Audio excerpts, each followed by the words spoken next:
요한복음 12장 4절에서 8절까지 말씀입니다. 신약성경 167면이 있습니다.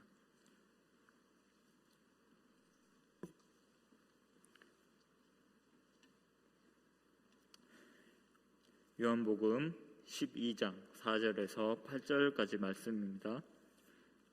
제자 중 하나로서 예수를 잡아줄 가룟 유다가 말하되 이 향유를 어찌하여 300데나리온에 팔아 가난한 자들에게 주지 아니하였느냐 하니 이렇게 말하면 가난한 자들을 생각함이 아니요 그는 도둑이라 돈꾀로 맞고 거기 넣는 것을 훔쳐 가미러라. 예수께서 이르시되 그를 가만두어 나의 장례할 날을 위하여 그것을 간직하게 하라. 가난한 자들은 항상 너희와 함께 있거니와 나는 항상 있지 아니하리라 하시니라. 아멘.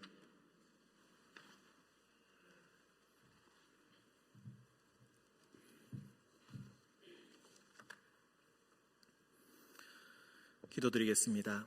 사랑과 은총이 충만하신 주님, 거룩한 날 허락하시고 함께 예배드리게 하시니 감사합니다. 부족하고 연약한 종 주님의 말씀을 전하게 하시고 함께 말씀을 나누게 하시니 감사합니다. 인간의 연약한 면은 가리워 주시고 주님의 말씀을 진정으로 알 때에 통회의 자복과 기쁨의 기도가 함께 우리의 입술에서 나오는 귀한 시간 되게 하여 주옵소서. 거룩하신 예수님의 이름으로 기도드립니다. 아멘. 네, 이번 주 담임 목사님께서 휴가를 떠나셨습니다. 그래서 제가 대신 말씀을 전하게 되었습니다. 휴가 기간에도 담임 목사님은 계속 신방과 예배를 다니시는 걸로 알고 있습니다. 담임 목사님의 건강과 그리고 담임 목사님의 부모님의 건강을 위해서도 많은 기도를 부탁드립니다. 오늘은 제자입니까? 라는 제목으로 참된 제자가 어떤 사람인지 그것을 함께 묵상해 보기를 원합니다.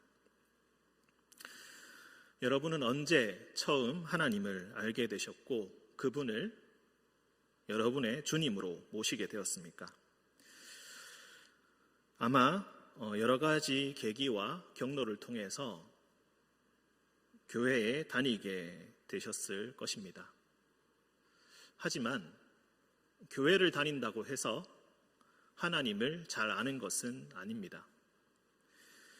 오랜 시간 교회를 다녀도 하나님께 관심이 없을 수도 있습니다. 그렇게 하나님께 관심이 없는 채로 오랫동안 교회를 다닌다 하더라도 어느새 사람들의 행동과 말을 배우고 흉내내게 됩니다. 그것이 무슨 의미인지는 정확하게 잘 알지 못하지만 사도신경도 외우고 주기도문도 외우고 예수님의 이름으로 기도합니다. 아멘도 하게 됩니다. 이렇게 겉모습부터 우리는 신자의 행세를 배우고 어떻게 하는지를 흉내내게 됩니다. 물론 당연히 그것은 잘못이 아니라 당연한 시작이고 누구나 처음에는 그렇게 시작할 수밖에 없습니다. 그렇게 인생을 살다 보면은 어느 순간에 우리의 인생에 하나님이 가까이 다가오시는 때가 생깁니다. 주로 이런 사건들은 아주 파격적인 사건에서부터 시작됩니다.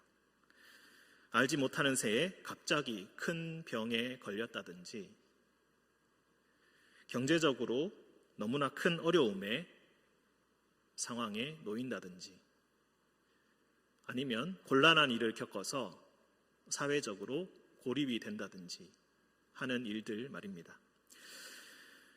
이런 일들을 겪게 되면 외부와의 접촉이 차단되고 스스로를 돌아보게 되며 그리고 하나님을 진실로 그때부터 찾게 됩니다. 여러분의 경우는 어떻습니까? 여러분은 언제 어떻게 제대로 주님을 만났습니까? 언제 그분을 나의 주님으로 마음으로 진실로 고백했습니까? 언제부터 나는 이제 이렇게 살지 않고 신앙적으로 성숙한 사람으로 살아야겠다 그렇게 원하셨습니까? 많은 순간들이 있지만 저에게도 그런 순간이 있었습니다. 청소년 시절에 아직 어리고 신앙이라는 것이 무엇인지 제대로 알지 못했을 때 저의 마음에 돌을 던진 책이 한 권 있었습니다. 그 책의 제목이 바로 오늘 말씀의 제목인 제자입니까? 하는 책입니다. 중고등부를 열심히 다닐 때에 교회 책장 한 구석에서 이 책을 발견하게 되었습니다. 낡은 표지에 아주 큰 글자로 제자입니까? 하는 5글자로 제목이 적힌 그 책을 보고 왠지 모를 이끌림에 그 책을 꺼내서 읽기 시작했습니다. 이름을 확인해 보니 이름도 신기한 후안 카를로스 오르티즈 화면에 나오고 있는데 제가 읽었던 책은 저 표지는 아니었습니다. 새로 나온 표지입니다. 후안 카를로스 오르티즈라는 아르헨티나 출신의 목사님이 쓰신 책이었습니다. 어렸을 적에 읽었으니 무엇을 알았겠습니까마는 생각보다 너무 재미있게 읽었었습니다. 이 책이 저를 무엇보다 사로잡았던 것은 진정한 신앙을 찾기 위한 열정이 그 속에서 느껴졌기 때문입니다. 이 후안 칼로스 오르티즈라는 목사님은 열심히 하루에 16시간 동안 교회를 위해 열심히 봉사하고 교회를 부흥시킨 목사님이셨습니다. 그렇게 일을 하다가 어느 순간에는 번아웃이 되어버렸고 교회로부터 휴가를 받아 2주 동안 기도를 하러 들어가게 되었습니다. 그때 기도를 하면서 하나님의 음성을 듣게 되었고 그때부터 모든 것을 내려놓고 진정한 하나님을 만나기 위해서 참된 목회를 하기 위해서 모든 것을 내려놓고 새롭게 시작하게 되었습니다. 이 새롭게 시작한 여정 그 출발점부터 시작해서 느꼈던 통찰과 많은 성찰들을 담은 것이 바로 이 제자입니까? 하는 책입니다. 그때 저는 처음으로 진지하게 하나님을 만나기 위해서 애쓰고 있는 한 사람의 인생을 들여다보게 되었고 그 인생을 느낄 수 있게 되었습니다. 시간이 지나 내용이 점점 생각나지 않고 가물가물해졌어도 그 책의 제목만큼은 계속해서 제 마음에 남아서 강렬하게 제 마음속을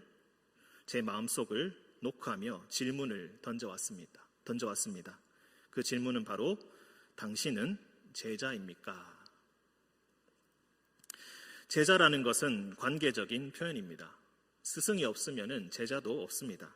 선생님이 없다면 베드로와 야고보와 요한은 그저 어촌에 사는 촌부에 불과합니다. 삶의 목적과 방향은 사치입니다. 그저 하루하루 가족을 잘 돌보기 위해서, 가족을 부양하기 위해서 열심히 일하다가 함께 저녁을 먹고 오랜만에 만나는 아이가 다가와서 하나님이 누구시냐라는 질문을 던지면은 잠시 당황하며 고민하다가 짧은 대답으로 급하게 마무리 짓고는 이내 잊어버리고 잠으로 빠져드는 그런 고단한 삶을 살았을 것입니다. 그렇게 하루하루 그저 건강하기만을 바라면서 내일도 건강하게 일할 수 있기만을 바랬을 것입니다. 그 이상의 가치를 추구하는 인생은 살지 못했을 것입니다. 하지만 스승이 있다면 달라집니다. 그가 하는 말을 듣고 그가 사는 삶을 보면서 배울 수 있게 됩니다. 자신도 스승처럼 되기 위해서 애를 쓸 수가 있게 됩니다. 열심히 하루하루 고단한 삶을 살아내느라고 가슴 한켠에 묻어두고 잊어버렸던 소중한 질문들을 다시 꺼내어서 그에게 질문을 할 수도 있습니다. 그가 하는 말을 이해하기 위해서 못 배웠지만 없는 머리를 쥐어짜면서 고민도 할 것입니다. 하지만 무엇보다도 나도 하나님께 가까이 다가갈 수 있다는 그 설렘이, 나의 이 초라한 인생도 하나님은 귀하고 특별하고 사랑스럽게 바라보실 것이라는 그 새로운 느낌과 소망이 죽어있던 것 같은 심장을 다시 뛰게 했던 것입니다. 스승이 기적을 일으키고 하나님의 권능을 행하시는 것을 보면서 늘 잿빛이었던 그 마음이 이제는 놀라움과 경이로움, 소망과 기쁨으로 다시 한번 총천연색으로 물들어가는 그것을 느끼게 되었을 것입니다. 나도 이 사람과 같이 될 수 있다면, 이 사람의 반의 반만이라도 닮을 수 있다면 얼마나 좋을까? 나를 따르라 갑자기 찾아와 던졌던 그 한마디로부터 시작된 이 떨림은 점점 더 큰 소망이 되어갔을 것이고 나의 인생 자체가 되어갔을 것입니다. 그래서 그렇게 제자는 스승을 따라다니면서 그의 말과 행동을 배우고 이해하고 묵상하고 의미를 찾아냅니다. 부모를 보면 자식을 안다는 말처럼 어떤 사람을 이해하고 싶다면 그의 스승이 누구인지, 그가 누굴 닮고 싶어 하는지를 살펴보는 것이 필수일 것입니다. 한마디로 이야기하자면 제자가 누구인가 하는 그의 정체성은 바로 스승이 누구인가 하는 스승의 정체성과 아주 긴밀하게 연관이 있다는 뜻입니다. 그렇다면 그의 스승된 예수님은 어떤 분이십니까? 오늘 말씀은 요한복음이지만 공관복음, 즉 마태, 마가, 누가복음에서는 예수님께서 먼저 제자들에게 질문을 던지십니다. 너희는 나를 누구라 하느냐? 베드로의 모험 답안이 이 질문에 당황하고 있는 우리의 마음을 편하게 해줍니다. 주는 그리스도시요 살아계신 하나님의 아들입니다. 이 놀라운 신앙의 고백은 하지만 얼마 지나지 않아 십자가에서 3번 예수님을 모른다고 부인함으로써 그 의미가 퇴색되고 말았습니다. 그와 반대로 요한복음에서는 예수님께서 먼저 제자들에게 묻지 않으시고 먼저 답안을 알려주십니다. 나는 생명의 떡이다. 나는 세상의 빛이다. 나는 선한 목자다. 나는 양의 문이다. 나는 부활이요 생명이다. 내가 곧 길이요 진리요 생명이다. 그렇게 자신을 알려주시고 십자가를 지시고 부활하신 이후에 방황하고 있던 제자들 앞에 그리고 베드로 앞에 다시 나타나셨습니다. 그리고 이렇게 질문하셨습니다. 요한의 아들 시몬아, 네가 나를 사랑하느냐? 3번 예수님을 모른다고 부인했던 베드로에게 3번 너가 나를 사랑하느냐고 그렇게 물으셨습니다. 이런 복음서의 말씀을 통하여서 우리는 예수님이 누구신지, 그의 제자된 우리는 어떤 존재가 되어야 되는지 원론적인 통찰을 얻을 수가 있습니다. 하지만 때로 살다 보면은 이 통찰들이, 이 너무나 당연한 말들이, 이 너무나 감사한 말들이, 이 너무나 감격적인 말들이 막연하게 느껴지기도 합니다. 구체적인 상황 속에서 늘 선택하며 살아가야 하는 우리에게 때로는 어떻게 하는 것이 정말로 옳은 것인지, 어떻게 하는 것이 정말로 주님을 사랑하는 것인지, 어떻게 하는 것이 주님의 제자된 것인지 잘 알지 못할 때가 많이 있습니다. 우리는 어떻게 생각하고 어떻게 행동해야 할까? 혹시 내가 너무나 당연하다고 여겼던 것들 중에 잘못하고 있는 것은 없는가? 잘못된 것은 없는가? 늘 제자리에 맴돌고 있는 우리의 신앙을 되돌아보면서 우리는 이런 질문을 던지고는 합니다. 따라서 오늘 이 시간에는 조금 더 깊이, 특히 요한복음을 중심으로 요한복음을 통해서 말씀해 주시는 제자의 모습이 어떤 모습인지를 들여다보기 원합니다. 우리가 늘 익숙하게 사용하는 방법, 예를 들어서 좋은 제자가 갖춰야 할 50가지와 같은 리스트를 뽑아서 체크하는 방식으로 하는 것이 아니라 가룟 유다를 통하여서 반면교사의 방법으로 이 질문에 접근해 보고자 합니다. 가룟 유다도 처음부터 실패한 제자는 아니었을 텐데 그는 어디서부터 어긋나고 어디서부터 잘못된 걸까요? 가룟 유다는 어떤 사람인가? 오늘 말씀에서 요한복음 12장 4절과 8절 상간에서 가룟 유다는 돈꾀를 맡은 자로 나타납니다. 한마디로 교회의 살림꾼이었다는 말입니다. 돈을 맡는 사람은 이제의 밝은 사람입니다. 아주 똑똑한 사람입니다. 무엇보다 믿음직하고 신뢰가 가는 사람이었을 것입니다. 하지만 오늘 말씀에서 그는 도둑이라고 말하고 있습니다. 어쩌면 너무나 뻔한 이야기입니다. 견물생심. 인간사에서 늘 반복되는 클리셰와도 같은 일들이 또 벌어지게 된 것입니다. 돈을 맡고 있다 보니 돈을 보게 되고, 돈을 보다 보니 욕심이 생기고, 급기야는 그 돈을 자신의 것으로 빼돌리기 시작했던 것입니다. 하지만 오늘 우리는 여기서 멈추지 않고 말씀을 통해 한 번 더 깊이 생각해 보기를 원합니다. 오늘 말씀은 그저 이놈이 돈을 빼돌린 놈이니까 이놈 참 나쁜 놈이다 라는 식으로 단순하게 이야기하지는 않습니다. 말씀의 상황을 조금 더 깊이 살펴보겠습니다. 지금 이 12장 4절에서 8절의 자리는 잔치의 자리입니다. 예수님을 위해서 잔치를 벌이고 있습니다. 왜 잔치를 벌였는가?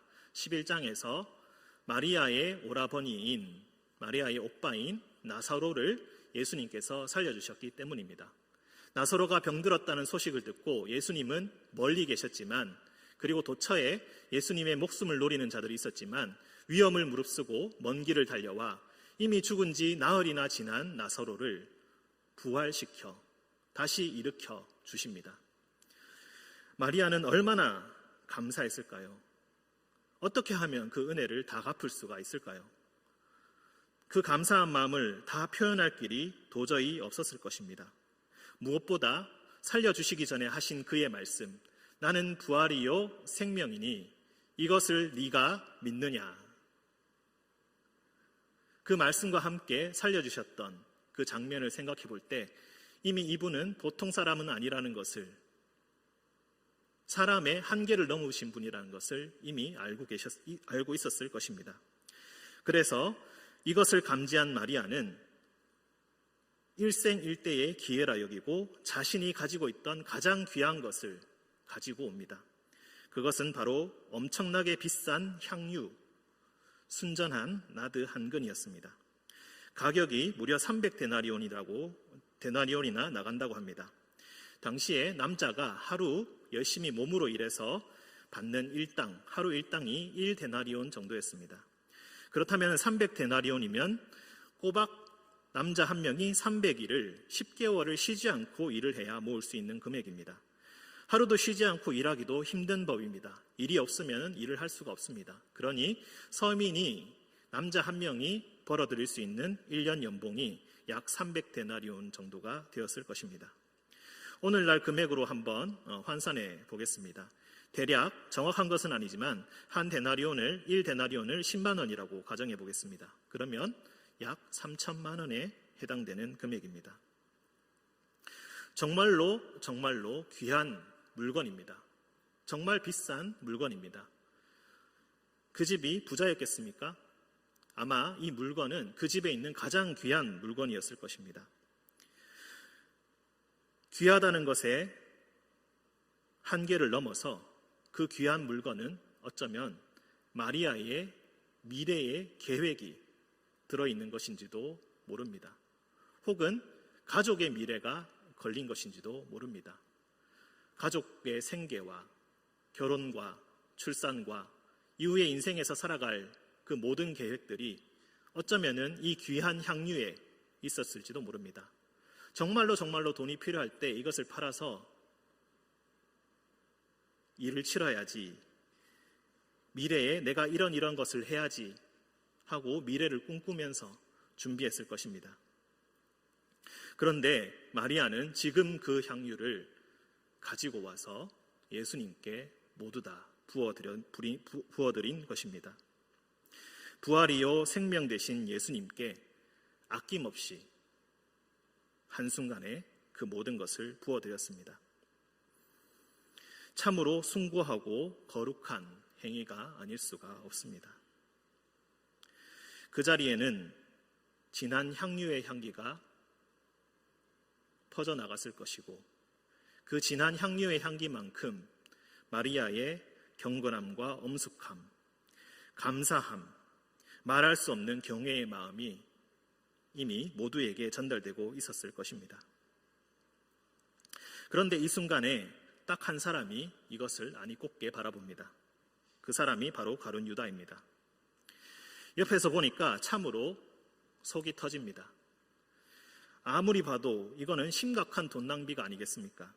아무리 고맙고 감사해도 그렇지 어떻게 저렇게 귀한 것을 이렇게 한 번에 다 쓸 수가 있나?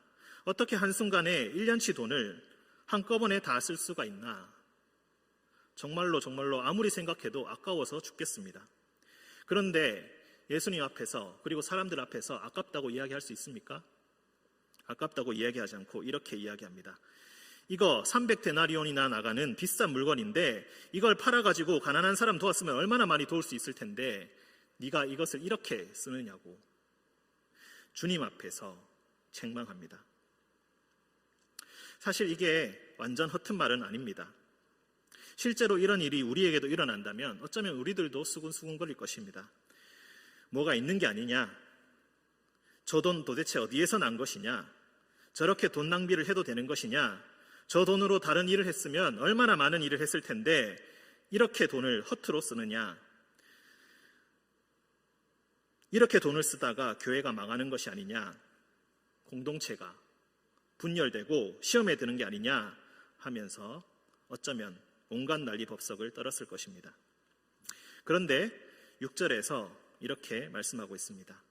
그 말은, 그 생각은 진짜로 가난한 사람을 생각해서가 아니라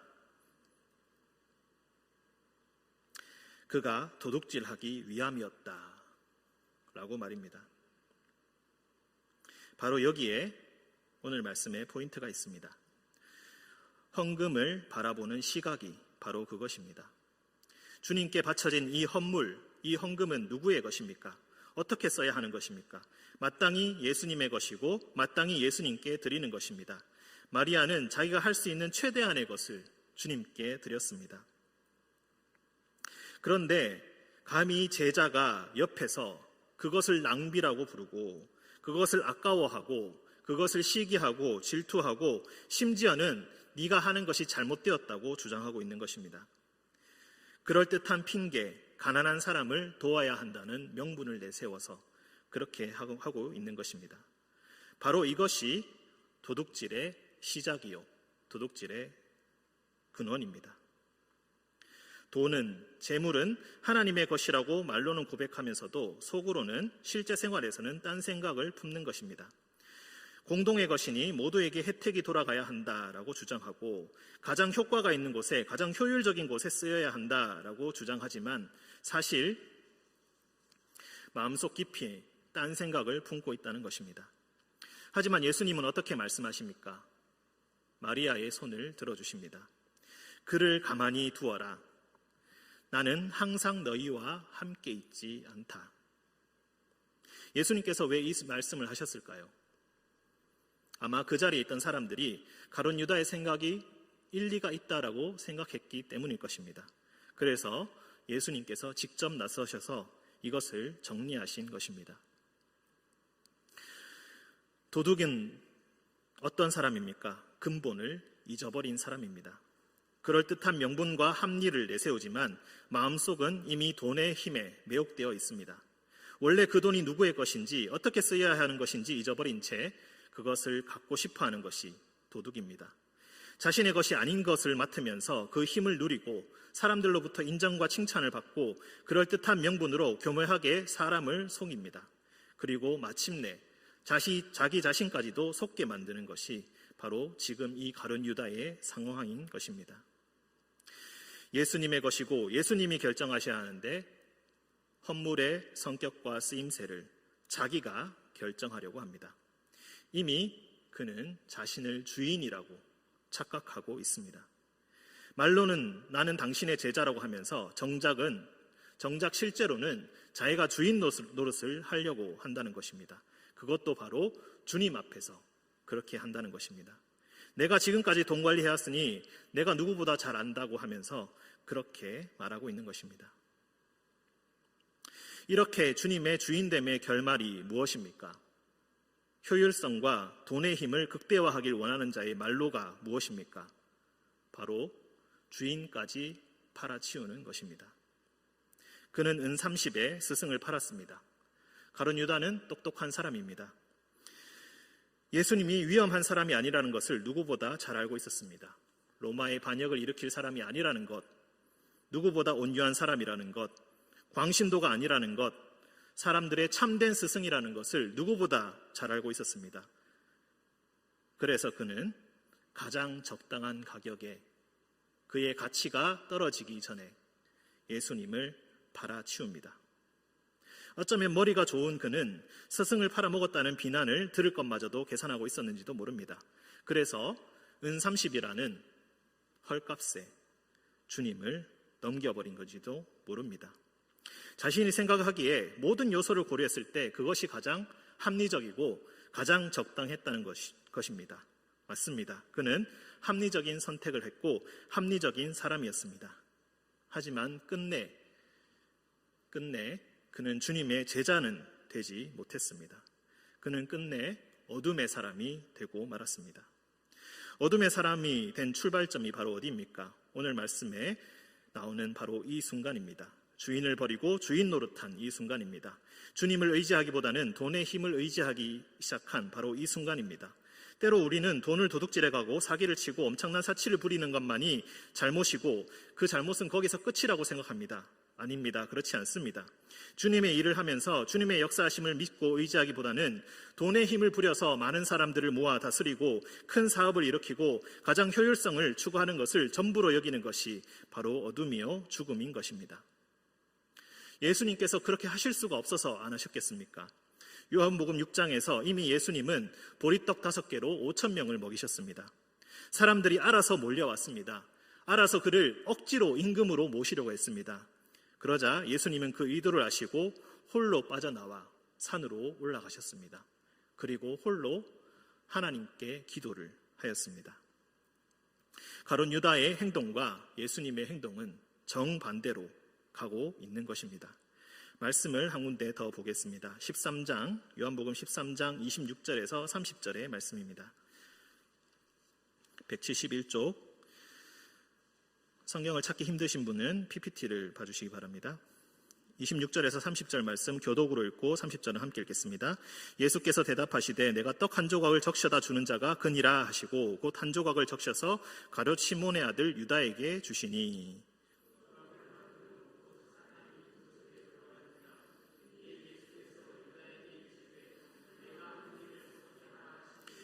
이 말씀을 무슨 뜻으로 하셨는지 그 앉은 자 중에 아는 자가 없고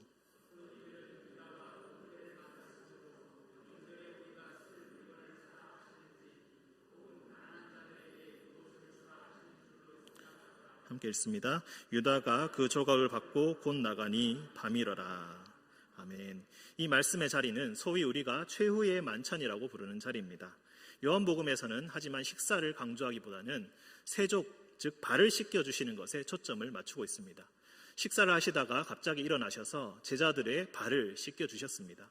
그리고 여러 가지 당부의 말씀을 하신 후에 이 가운데 나를 배반할 자가 있다고 일러주십니다. 제자들은 그 말을 듣고 놀라며 서로를 의심하기 시작합니다. 그게 누굽니까? 예수님께 물어봅니다. 예수님은 내가 떡을 주는 자가 바로 그 자다라고 하면서 떡을 적셔서 가룟 유다에게 줍니다. 그리고 가룟 유다는 그 떡을 받습니다. 그런데 말씀을 보시면 참으로 의아합니다. 분명히 이 사람이 나를 배신할 자다라고 하면서 떡을 찍어서 주셨는데 방금 전까지는 서로를 의심하면서 누가 배신하는 놈이냐 하고 찾고 있던 제자들이 마치 아무것도 모르는 것처럼 갑자기 행동을 합니다. 가룟 유다가 바로 그 사람인데 바로 가룟 유다가 그 사람이라는 것을 전혀 눈치채지 못합니다. 네가 하는 일을 행하라 라고 하니까 가룟 유다가 나가게 됩니다. 그 모습을 보면서 제자들은 명절에 쓸 물건을 사러 가나 보다. 가난한 사람들을 도와주러 가나 보다. 왜 이렇게 되었을까요? 그것은 가룟 유다가 가장 그럴 것 같지 않았던 사람이기 때문입니다. 가장 배신하지 않을 것 같은 사람, 가장 믿을 수 있는 사람, 가장 신뢰가 가는 사람이었기 때문입니다. 예수님이 떡을 집어서 주기까지 했는데 그 모습을 보면서도 믿지를 못하는 것입니다. 그 사람이 그럴 리가 없다고. 밖으로 나가는 것을 보면서도 사람들은 다른 일이 있겠거니 생각을 한다는 것입니다. 하지만 가룟 유다는 식사의 자리를 떠나서 30절을 보시면 곧 나가니 밤이었다. 어둠 속으로, 깊은 어둠 속으로 그는 사라지게 됩니다. 세상에는 정말 나쁜 사람들이 분명히 존재합니다. 얼마나 악독한지 정말로 사람들을 놀라게 합니다. 하지만 실제로 그렇게 드러나는 사람은 아주 소수입니다. 대부분은 선량한 얼굴로 살아갑니다. 사람들을 교묘하게 속이면서 자신도 속이면서 살아갑니다. 얼마나 연기가 실감이 나는지 자기 자신마저도 속고 살아갑니다. 자신의 죄성을 속이고 철저히 회개하지 못한 채 나 정도면은 괜찮다고 자부합니다. 그러니 말씀을 들어도 스스로 깨달을 리가 없습니다. 예수님의 비유대로 양의 탈을 쓴 늑대에 불과하지만 자신이 그럴 수도 있다는 것은 전혀 알지 못합니다. 양의 탈을 쓰고 살아가면서 그저 보이기에 착하게 살아가면 그만이라고 생각합니다. 그래서 내가 잘한 것들, 이런저런 것들을 내가 했다고 떠벌리고 다닙니다. 내가 가난한 사람들을 이렇게 도왔다고 자랑합니다. 내가 교회를 위해서 이런 것까지 했다고 이야기합니다. 하지만 그것이 정말로 주를 위한 것이었나 아니었나에서 진짜 그가 제자인가 아닌가가 판명됩니다. 그 사람은 교회의 후원자나 관리자는 될 수 있을지언정 주님의 제자는 될 수 없습니다. 어둠 속으로 사라졌던 가룟 유다는 18장에서 다시 등장합니다. 18장 3절을 보시면은 주님이 기도하시던 그 겟세마네 동산에서 다시 나타납니다. 세상의 빛 대신 예수님을 버리고 그 빛을 버리고 군대와 대제사장과 바리새인의 등과 횃불을 들고 나타납니다. 그리고 예수님을 팔아넘기고 요한복음에서 사라집니다. 마태복음의 사도행전에 그의 최후가 나옵니다. 마태복음에서는 이내 후회하고 은삼십을 성전에 던진 후 스스로 목매어 죽었다라고 합니다.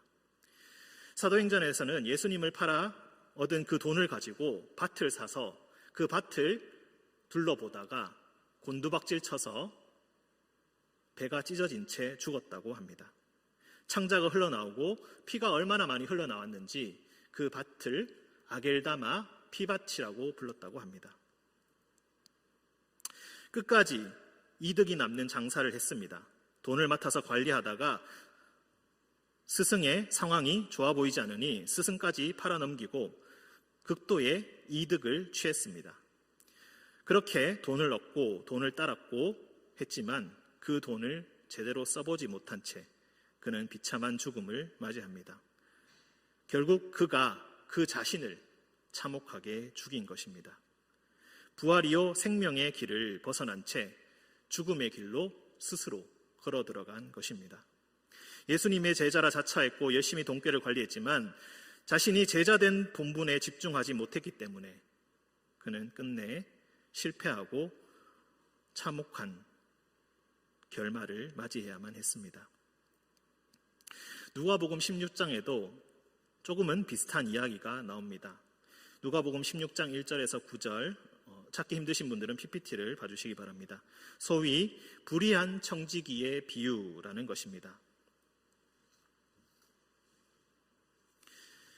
16장 1절에서 9절까지 말씀 교독으로 읽고 9절은 또 함께 읽도록 하겠습니다.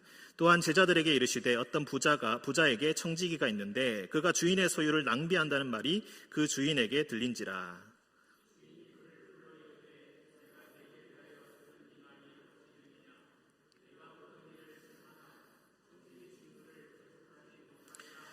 청지기가 속으로 이르되 주인이 내 직분을 빼앗으니 내가 무엇을 할까? 땅을 파자니 힘이 없고 빌어먹자니 부끄럽구나.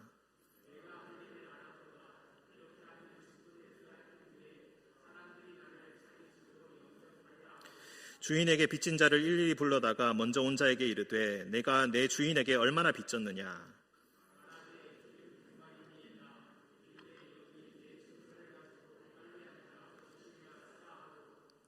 또 다른 이에게 이르되 너는 얼마나 빚졌느냐? 이르되 밀백석이니이다.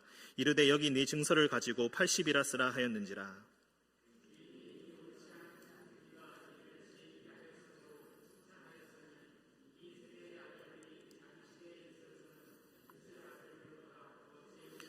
함께 읽겠습니다. 내가 너희에게 말하노니 불의의 재물로 친구를 사귀라. 그리하면 그 재물이 없어질 때에 그들이 너희를 영주할 처소로 영접하리라. 아멘.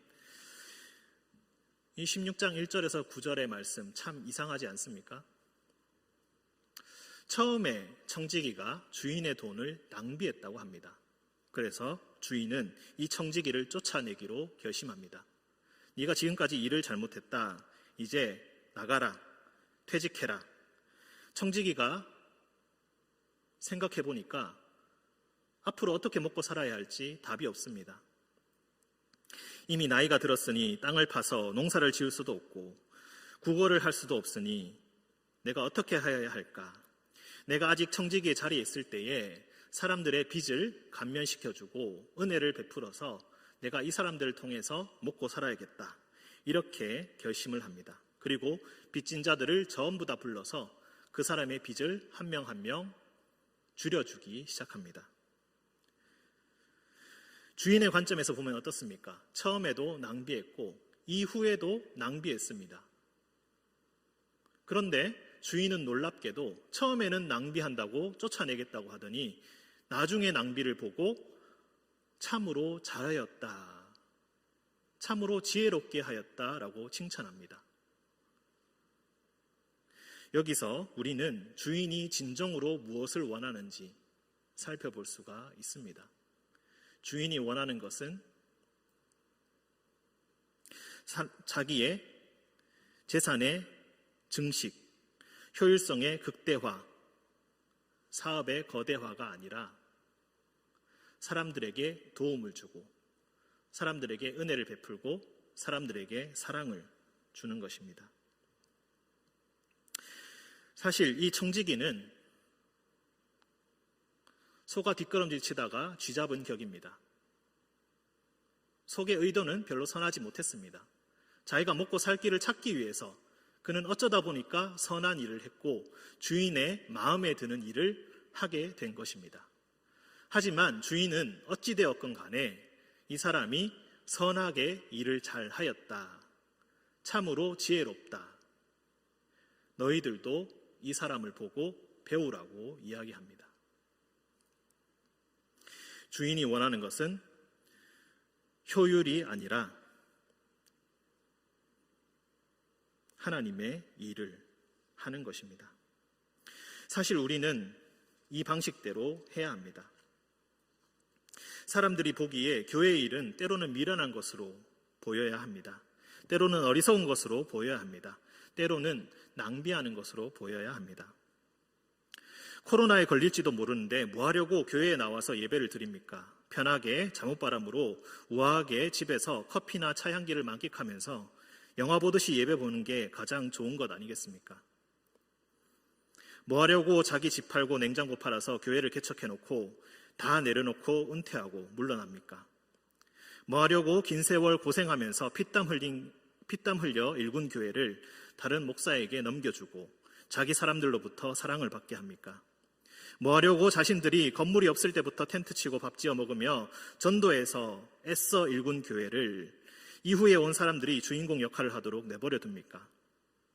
만약 교회가 사람의 것이라면 마땅히 그런 권리를 주장할 수 있을 것입니다. 하지만 교회는 하나님의 것이기에 하나님의 손에 맡겨야 하는 것입니다. 많은 사람들이 애송하는 구절이 하나 있습니다. 그것은 바로 요한복음 8장 32절입니다. 요한복음 8장 32절, 진리를 알지니 진리가 너희를 자유롭게 하리라. 정말로 멋진 구절 아닙니까? 저도 이 구절에 취해서 어느 여명이 밝아오던 새벽에 혼자 이 말씀을 열심히 되뇌이면서 진리가 무엇인가, 자유롭게 되는 것이 무엇인가 궁리하던 때가 있었습니다. 진리를 어떻게 얻을 수 있을까 생각하며 궁금해하기도 했습니다. 하지만 누구에게도 배우려고 하지 않았고 성경도 제대로 읽어보지 않았고 그저 혼자 낭만적으로 즐기고 감상하고 생각함으로써 그것을 끝내버렸습니다. 하지만 제대로 읽어보면 이 구절은 완성된 구절이 아닙니다. 앞에 조건문이 하나 붙어 있습니다. 그것이 바로 8장 31절. 8장 31절과 32절을 연결해서 읽으면 이런 말이 됩니다. 너희가 내 말에 거하면 참으로 내 제자가 되고 진리를 알지니 진리가 너희를 자유롭게 하리라. 진리는 누가 어떻게 알 수 있습니까? 혈연, 학연, 지연 중요하지 않습니다. 인종과 종족 그런 것 하나도 상관없습니다.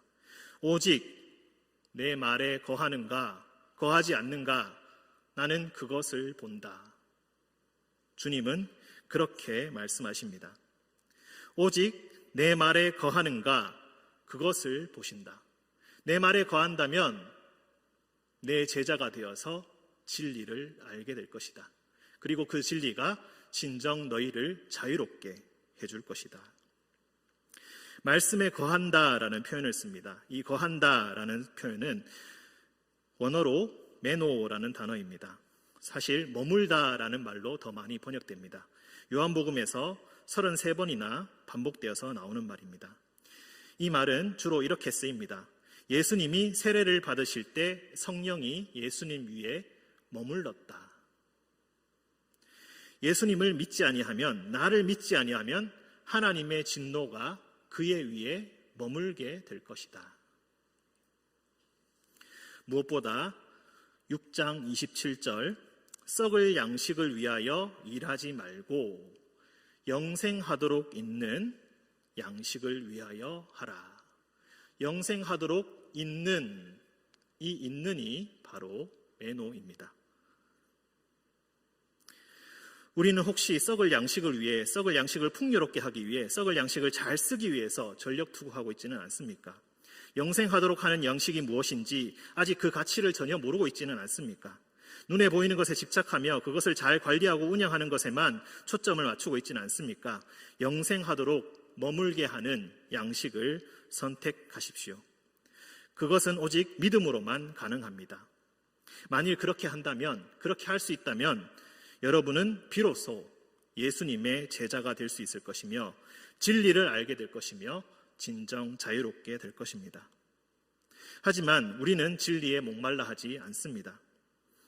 진리보다는 다른 것에 욕심을 냅니다. 다른 것을 위해서 교회를 다닙니다. 인맥을 유지하기 위해서 교회를 다닙니다. 그저 마음의 평안을 얻기 위해서 교회를 다닙니다. 처음에는 그럴 수 있고 그렇게라도 복음을 접하는 것은 마땅히 기뻐할 만한 일이지만 계속해서 그렇게 하고 있다면 이것은 정말로 심각한 문제입니다. 교회 안에 거하는 것이 아니라 말씀 안에 거해야 합니다. 교회는 말씀 안에 거하지 않으면 주님 보시기에 아무런 가치가 없는 그런 사람들의 모임일 뿐입니다. 과거 로마 가톨릭 교회는 말씀을 해석할 수 있는 권한이 오직 자신에게만 있음을 자처하면서부터 가룟 유다가 갔던 어둠의 길을 걸었습니다. 교회 자체가, 수도원 조직 자체가 그들에게 우상이 되어버렸던 것입니다. 교회에 행정하고, 교회 살림하고, 교회를 유지하고, 교회를 번창시키는 것이 주된 목적이 되어버렸던 것입니다. 앞서 제자입니까? 라는 책을 소개해드렸습니다. 후안 카를로스 오르티즈 이 목사님께서 기도하러 홀로 가셨을 때 하나님께서 그에게 말씀하셨습니다. 너는 나의 일을 한다고 하면서 코카콜라를 파는 것처럼 나를 팔고 있구나. 너는 나의 일을 한다고 하면서 리더스 다이제스트 잡지를 팔듯이 사람들에게 그것을 팔고 있구나. 하지만 그 속에 나는 없었다.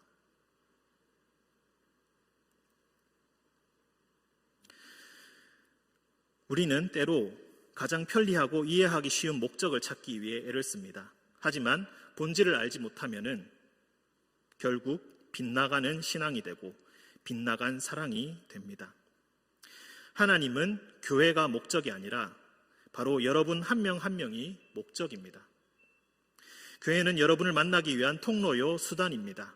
하나님은 여러분이 시간 될 때만, 여건이 허락될 때만 만나기를 원하지 않으십니다.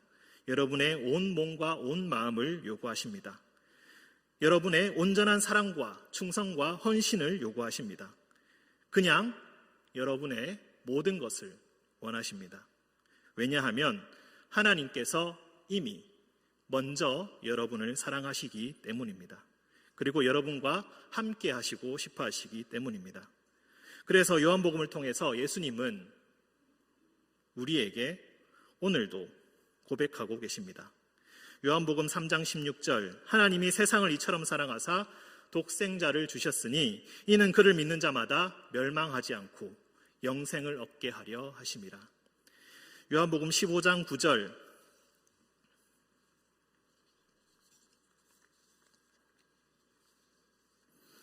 아버지께서 나를 사랑하신 것 같이 나도 너희를 사랑하였으니 나의 사랑 안에 거하라. 예수님은 자신의 말씀 안에, 자신의 사랑 안에 우리에게 거하라고 말씀하고 계십니다. 이 거함의 축복이 여러분 모두에게 함께 하시기를 간절히 축원드립니다. 함께 기도하겠습니다. 사랑으로 늘 우리를 덮어주시는 주님, 성도라고 주님의 제자라고 칭하면서 말씀 안에 거하기는커녕 늘 말씀 듣기에 소홀하고 어려워하며 멀리했음을 회개합니다. 입술의 제사뿐만이 아니라 온전한 몸과 마음의 예배를 매일 주님께 올려드릴 수 있게 하여 주시고, 말씀으로 훈육하고 가르치실 때에 선한 길로 이끄시는 주님을 신뢰하며 그 길을 따라가게 하여 주옵소서. 십자가의 길을 평안과 기쁨으로 따라가게 하시고 부활의 능력을 매일마다 미리 체험하는 주님의 거룩한 제자 되게 하여 주옵소서. 거룩하신 예수님의 이름으로 기도합니다. 아멘.